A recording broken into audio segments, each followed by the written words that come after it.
नमस्कार प्यारे विद्यार्थियों, आप सभी का स्वागत है हमारे YouTube चैनल मैथ सेशन में। तो बच्चों, आज हम एक अलग सा टॉपिक, बिल्कुल हटके टॉपिक पढ़ रहे हैं, जो है अभाज्य गुणनखंड विधि। ये छठी से लेकर 10वीं तक की कक्षाओं के लिए बहुत इंपॉर्टेंट टॉपिक है। इसी विधि से हम वर्गमूल है, घनमूल है, इसके अलावा एलसीएम और एचसीएफ मतलब महत्तम समावर्तीय और लघुत्तम समावर्तीय की विधियों को भी ज्ञात करते हैं। इसलिए अभाज्य गुणनखंड विधि एक बहुत ही अलग विधि है और बहुत ही स्पेशल विधि है, जिसमें देखिए वैसे देखा जाए तो इनमें भाजकता के नियमों का मूलतः प्रयोग होता है, लेकिन हमें यहाँ पर तीन मूलभूत भाजकता के नियम ध्यान रखने हैं, क्योंकि ये एक अभाज्य संख्या है। 2, 3 और 5, तो तीनों का हमें जो भाजकता का नियम है वो हमें पता होना चाहिए। तो सबसे पहले हम ये देखेंगे कि 2 की भाजकता का नियम क्या है। 2 की भाजकता का नियम यह होता है कि यदि किसी संख्या में इकाई का अंक आपके पास होना चाहिए 0, 2, 4, 6 और 8, तो वह संख्या में, तो उस संख्या में 2 का भाग पूरी बार जाएगा। इसका मतलब है कि उस संख्या में 2 का भाग अगर अपन देंगे तो वो पूरी बार जाने का अर्थ ये है कि उसका शेषफल 0 बचेगा। जैसे मान लीजिए कि मैंने बोला कि 546, क्या इस संख्या में क्या यह संख्या 2 से विभाजित होगी? तो आप बोलेंगे कि हाँ। क्यों होगी? क्योंकि इसमें इकाई का अंक देखिए 6 आ रहा है। इसका मतलब जब इसमें इस संख्या में 546 में आप 2 का भाग देंगे तो इसका शेषफल कितना आएगा? सिर्फ 0 आएगा। कितना आएगा? 0 आएगा। पूरी बार विभाजित होने का अर्थ यही है कि उस संख्या में जब भाग देवे तो उसका शेषफल 0 या फिर 0 आना चाहिए। तो इसका मतलब 2 की भाजकता का नियम यह है कि इकाई का अंक क्या होगा? 0, 2, 4, 6, 8 हो। ऐसे ही देखते हैं कि 248, क्या इस संख्या में 2 का भाग जाएगा? बिल्कुल जाएगा, क्योंकि आप देखिए इकाई का अंक यहाँ पर कितना है? इकाई का अंक यहाँ पर 8 है। जैसे मान लीजिए मैंने बोला कि 442, क्या इस संख्या में 2 का भाग जाएगा? तो बिल्कुल 2 का भाग जाएगा, क्योंकि इसमें भी इकाई का अंक 2 है। और हम देखते हैं जब इसका 2 का भाग इसमें देते हैं तो 221 बार जाता है। कितनी बार जाता है बच्चों? 221 बार जाता है। तो मुझे उम्मीद है कि आपको ये नियम समझ में आया होगा। अब देखते हैं हम 3 की भाजकता का नियम। 3 की भाजकता का नियम क्या है बच्चों? 3 की भाजकता का नियम यह है कि जिसमें अंकों का योग जो होना चाहिए वो क्या होना चाहिए? 3 का गुणज होना चाहिए। तो आप बोलेंगे सर ये तो कुछ समझ में आया नहीं, अंकों का योग 3 का गुणज। तो देखिए बड़ा सिंपल एग्जाम्पल से देखते हैं। जैसे 63 है, 63 की जगह मैं 336 का नंबर लेता हूँ। तो मैं ये सबसे पहले देखता हूँ कि क्या इसमें 3 का भाग जाएगा या नहीं जाएगा। तो ध्यान रखना, इसमें इकाई का अंक नहीं देखना है, हमें अंकों का योग करना है। 6 और 3 9 होते हैं, 9 और 6 15 होते हैं। क्या 3 के पहाड़े में 15 आते हैं?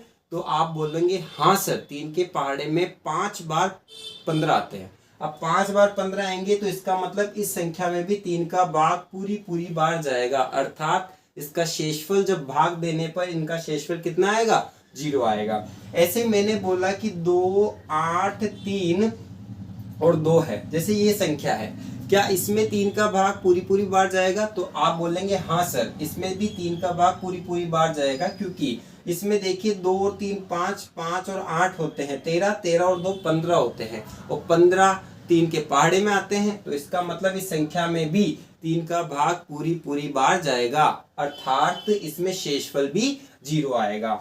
आप भाग करके देख ले, में आराम से, कोई दिक्कत नहीं है, आराम से हम पहचान सकते हैं। अब इकाई का अंक देखिए 0 और 5 होना चाहिए। 5 की भाजकता का नियम भी सेम 2 की भाजकता के नियम के अनुसार ही है। इसमें इकाई का अंक भी आपके पास क्या होना चाहिए? जैसे 550, जिसे 4505 है, 4505 है, तो इसमें 5 की भाजकता का नियम देखते हैं। तो इकाई का अंक क्या है? यहाँ पर देखिए 5 है। अब इकाई का अंक अगर 5 है तो क्या 5 का भाग इसमें पूरी बार जाएगा? तो बिल्कुल जाएगा, क्योंकि इकाई का अंक यहाँ पर देखिए 5 है। ऐसे अगर इकाई का अंक 0 आ जाए तो हम बोलेंगे उसमें भी 5 का पूरी बार भाग जाएगा। तो बच्चों ये 3 मूलभूत नियम थे। 3 मूलभूत नियम से ही हम अभाज्य गुणनखंड करते हैं। जैसे सबसे पहले कोई एग्जाम्पल लेते हैं अच्छा सा। जैसे मान लीजिए कि मैंने लिया एक एग्जाम्पल, आपको मैं लेते हैं। जैसे मैंने छोटा एग्जाम्पल सबसे पहले देखते हैं। जैसे मान लीजिए कि 156 लेना है, इसके अभाज्य गुणनखंड करने हैं आपको। तो सबसे पहले आप क्या करेंगे? 156 लीजिए, और यहाँ पर देखिए इकाई का अंक क्या है? इकाई का अंक है 6, और 6 देखिए 2 की भाजकता का नियम क्या कहता है कि इकाई का अंक 6 हो तो 2 का भाग जाएगा। तो सबसे पहले 2 का भाग देंगे आप, 2 का भाग देंगे तो यहाँ पे भाग भी देते चलेंगे हम। 156 में अगर मैंने 2 का भाग दिया तो 2 सत्ता तो 14 होते हैं और शेषफल 1 बचता है और 6 ये नीचे का नीचे ऐसे उतर जाता है, तो 2 अट्ठे 16 होता है, ये 2 अट्ठे 16 हो जाएगा, इसका रिमाइंडर आ जाता है 0।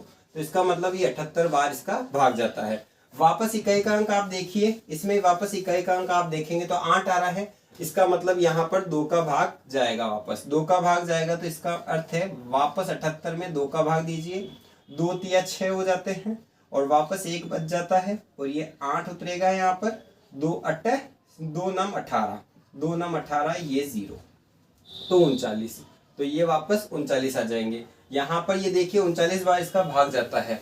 अब हम देखेंगे वापस इसमें देखिए किसका भाग जा रहा है, अंकों का योग कीजिए, 9 और 3 कितना होता है, 12 होता है। अब 12 किसके पहाड़े में, 3 के पहाड़े में आते हैं, तो इसका मतलब इसमें 3 का भाग जाएगा, तो 3 का भाग जाएगा। तो 39 में अगर हम 3 का भाग देते हैं तो 3 एकम 3, 3 एकम तो 3 और वापस 9 उतरता है, तो 3 तिया 9 हो जाते हैं, तो ये 0 हो जाता है। तो केवल 13 बार इसका भाग जाएगा, जो 13 एक अभाज्य संख्या है, इसलिए 13 में केवल 13 का ही भाग जाता है और इसके अलावा किसी और का भाग नहीं जाता है। और कितनी बार जाएगा, केवल एक बार। पहली बात यहाँ पर अभाज्य संख्या मैं आपको बता दूं, अभाज्य संख्या वह संख्या होती है जिसमें स्वयं या फिर एक के अलावा किसी और का भाग नहीं जाता है। हम देखते हैं कि जैसे 3 है, 3 जो है सबसे 3 जो है 3 में केवल 3 का भाग और 1 के भाग के अलावा किसी और संख्या का भाग नहीं जाता है, इसलिए 3 एक अभाज्य संख्या है। ऐसे में अगर 2 बोलूं तो 2 में 2 के अलावा और 1 के अलावा किसी और का भाग नहीं जाता है, इसलिए 2 भी एक अभाज्य संख्या है।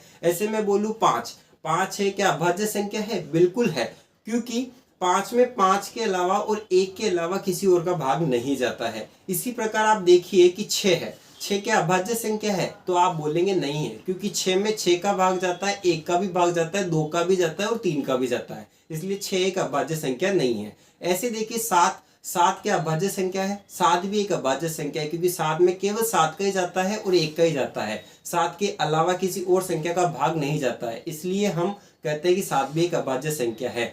मतलब इसकी जनरली परिभाषा तो ये होती है कि जिस वे संख्या है जिनके केवल 2 फैक्टर हो, 2 फैक्टर का मतलब होते हैं 2 गुणनखंड हो गए, या फिर तो वो संख्या स्वयं या फिर 1, तो वह अभाज्य संख्या कहलाती है। लेकिन आप केवल जनरली ऐसे याद रखिए कि जिसमें 1 और स्वयं 7 के अलावा किसी और का भाग नहीं जाता है, ठीक है, तो वह संख्या क्या होती है, अभाज्य संख्या होती है। तो बच्चों अब देखिए कि ये 156 के गुणनखंड हो गए। 156 के गुणनखंड अगर हम देखते हैं तो 156 के गुणनखंड हो जाएंगे 2 इंटू 2 इंटू 3 इंटू 13, तो ये हो गए आपके अभाज्य गुणनखंड विधि 156 के। बहुत आराम से अभाज्य गुणनखंड विधि से हम गुणनखंड कर सकते हैं। तो सबसे अब दूसरी चीज देखते हैं हम, अभाज्य गुणनखंड विधि के अलावा दूसरा एग्जाम्पल एक और देखते हैं। जैसे मान लीजिए मैंने एक एग्जाम्पल लिया 38-25, दूसरा एग्जाम्पल देखते हैं 38-25। 38-25 में आप भाग देके देखें, 38-25 में अगर हम भाग देंगे तो आपको ये पता है कि इकाई का अंक क्या है, 0 और 5 में है, तो 5 इसका इकाई का अंक है और 5 इसका इकाई का अंक का अर्थ क्या है, इसमें 5 का भाग जाए, 5 का भाग देना है। 5 का भाग साइड में देवें, आराम से देवें, धीरे धीरे देवें, धीरे धीरे सीखें, जल्दबाजी नहीं करें।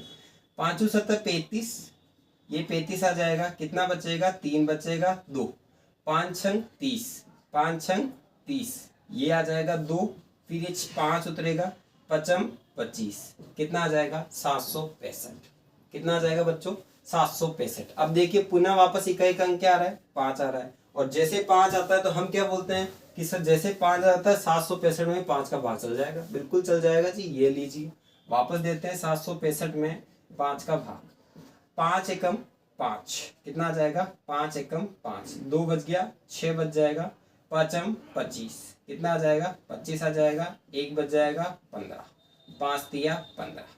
अब देखिए 153 आ गया, कितना आ गया बच्चों, 153।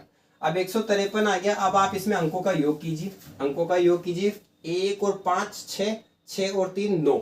अब 9 आ गए तो इसका मतलब क्या है, इसमें 3 का भाग भी जाएगा, तो 3 का भाग देते हैं। 3 पंजे, सबसे पहले कुछ नहीं करना है आपको, साइड में भाग देते रहना है, ऐसे परेशान नहीं होना कि मुझे आ नहीं रहा, धीरे धीरे सीखना है, एकदम जल्दबाजी नहीं करनी है।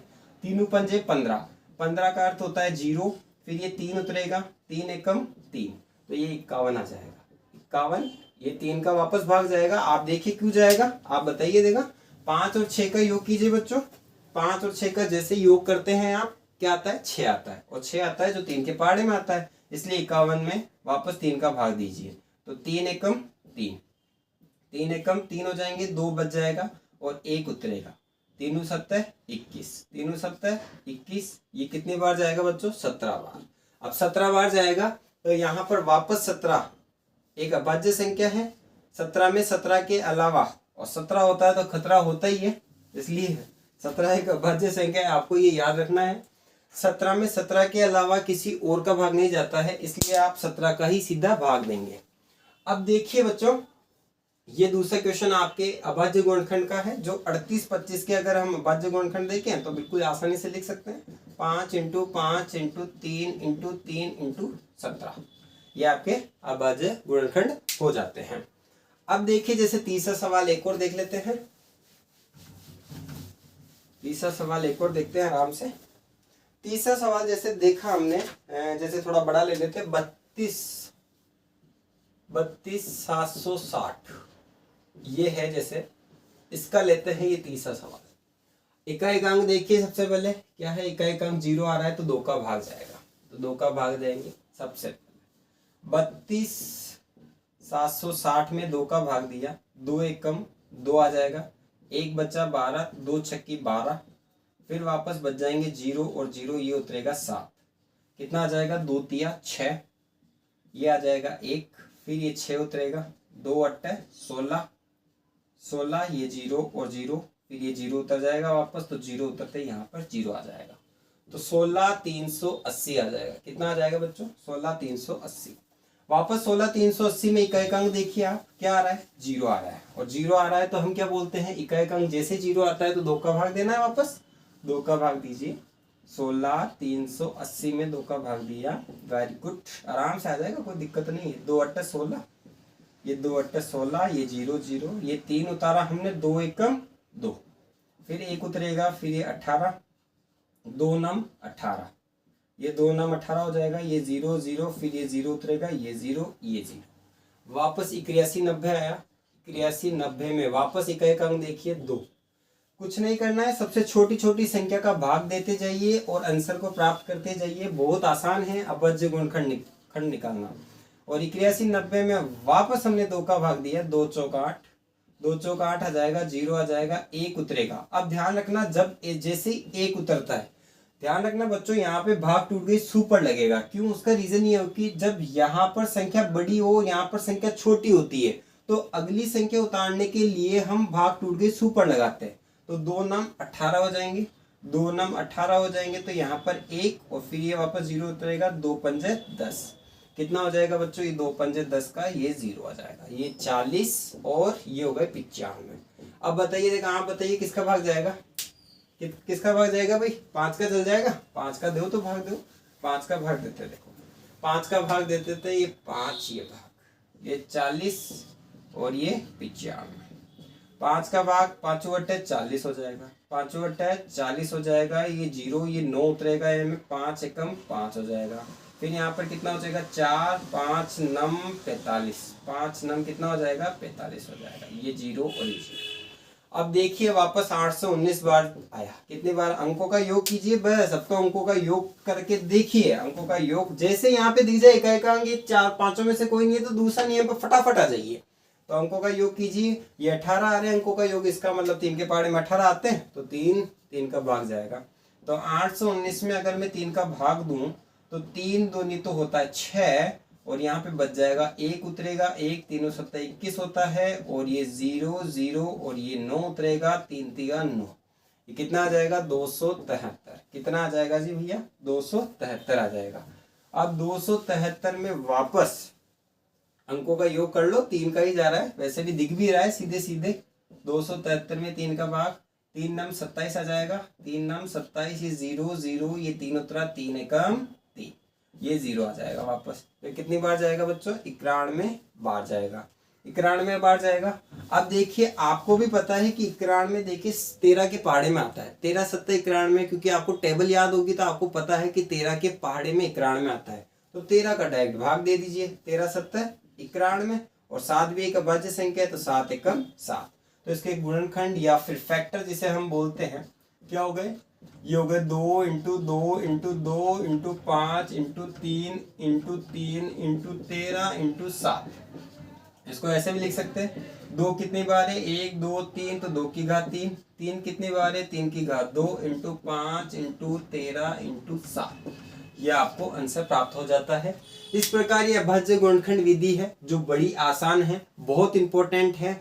इसके आगे वाला पार्ट जो होगा वो वर्गमूल और घनमूल ज्ञात करना, और इसके अलावा हम यह देखेंगे कि एलसीएम और एचसीएफ भी कैसे ज्ञात करते हैं इस विधि से, तो वो भी हम सीखेंगे। नेक्स्ट पार्ट के लिए आप हमारे चैनल को सब्सक्राइब कर लीजिए, बेल आइकन को प्रेस कर लीजिए, लाइक और शेयर करना तो बिल्कुल आपको भूलना ही नहीं है। और आप आराम से पढ़ते रहें, नोट्स बनाते रहें, धीरे धीरे आप प्रैक्टिस करें। अब जिसमें भी आपको कोई दिक्कत आए, कोई डाउट आए, तो आप हमारे कमेंट बॉक्स में जरूर कमेंट करें। जय हिंद, जय भारत।